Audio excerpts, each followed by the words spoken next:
Quinoa is a vegan protein source, fiber-rich whole grain, with group B vitamins and minerals.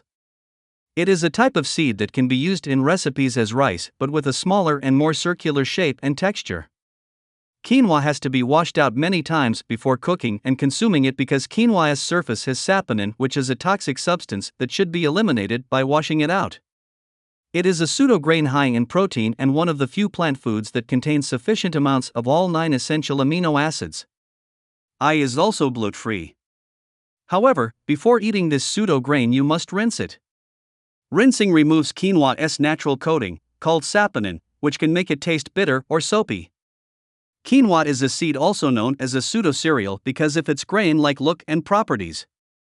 It is naturally gluten-free and many people use it as a replacement for rice, porridge, oats, granola, and wheat where these trigger adverse reactions, allergies or medical conditions.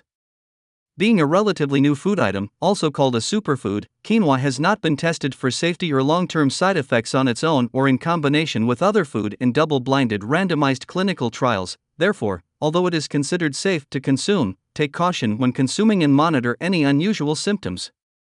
Because it is a seed, quinoa comes packed with phytic acid, which is a toxin and an irritant, as well as beans, pulses, nuts and seeds, so if you react to any of these, you most likely will not tolerate quinoa. It is also important to note that there are many types of quinoa and most are farmed in a standard way, which means the seeds are contaminated with chemicals like pesticides and insecticides, which are high-grade antibiotics.